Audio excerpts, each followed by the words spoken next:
things are said by certain people of a different color, they are understood.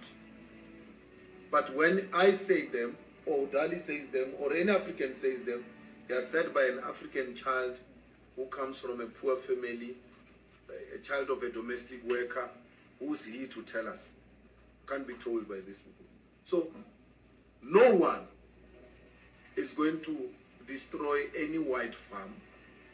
No white person is going to be killed or beaten up under the EFF government. It will never happen. But they will have to come down from the high horse and be here with us.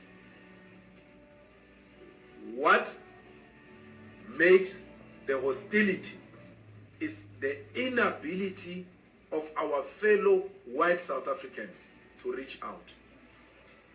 They don't reach out. They actually create an impression that we are actually owing them an apology. Not the other way around. We are the... I've never met a white person who says, let's preach reconciliation. They don't preach reconciliation.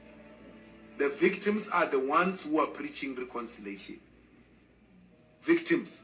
Because we are begging. I'm not Cyril Ramaphosa, I don't beg them. I'll never beg them. They are going to stay here if they agree to be equal to black people. And I can tell you, my brother, I hear your accent. South African whites, they don't fear war. They don't fear blood. They don't fear any land taken from them. They know it will never happen. They fear equality. That's the only thing they are scared of. That they are going to be equal to monkeys. That's the only thing they fear.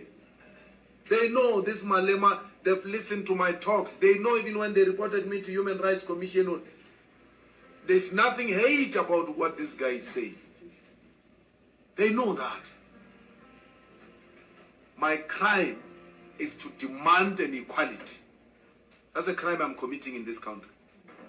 To demand that the white minorities must come down from their high horses and humble themselves and work with fellow South Africans.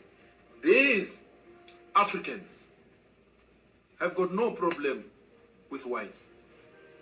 Actually, they love them too much. Some of them hate me because they think I hate white people.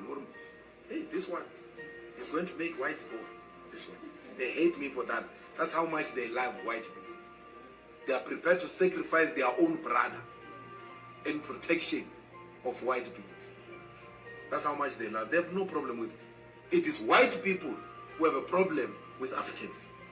They do not see themselves being at the same level with Africans.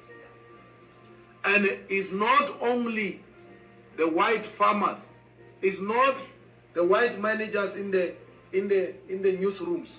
It's not the white editors only. Go to the Supreme Court of Appeal in the judiciary. I sit in the JSC there.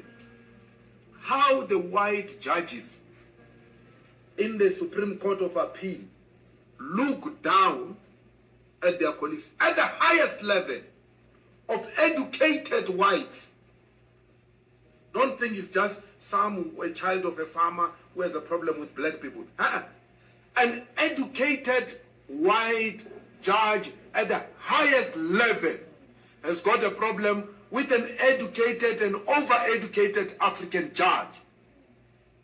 When they write a judgment, they ridicule the judgments of Africans. When an African or a colored wants to make reference to the best reported judgment of an African, they say, no, don't use that. Use this one. They give you an alternative white reported judgment at the highest, second highest court. That's how difficult it is. Our black brothers have got no problem with white people. White people have got problem with us. No one is good. No one here. And some of us were even privileged because with the money we're getting in parliament, we've taken our children to private schools.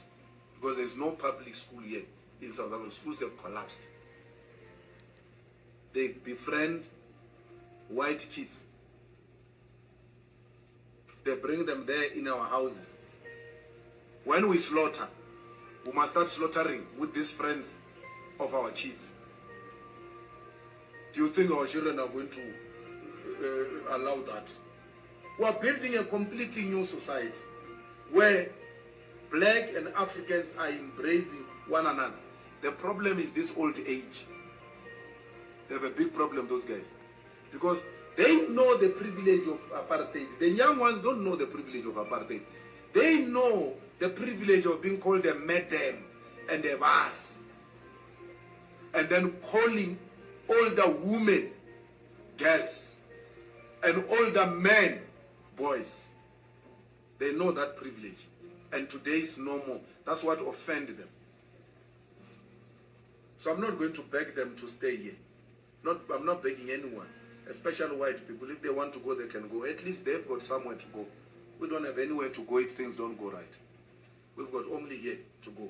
So any white that says I'm going, you must know their loyalty is not with us because they've got 2 passports. They are not South Africans. They are half South African, half British. They can go. They must live quietly. Hack. Restart. White farmers must stay in South Africa, but I won't beg them. I won't be on my knees begging white farmers to stay in South Africa. But they must stay. If they want to stay, they are more than welcome. Like all South Africans, there's nothing special about them. Nothing. To ask me about, do I see value in the white farmers in South Africa, is to ask me about white privilege. I'm not going to glorify it. I see value in all South Africans. White, black, Indian, colors. All of us. I value you. I want you to contribute in the growth of the economy. There's nothing special about white farmers. There's nothing special about white people. The sooner we do that away with that mentality, the better. I have no problem with white people at all. I have a problem with them being treated special. I have a problem with privilege. That's my problem. That when I say something, it's wrong. But when it gets to be said by a white person, it's right.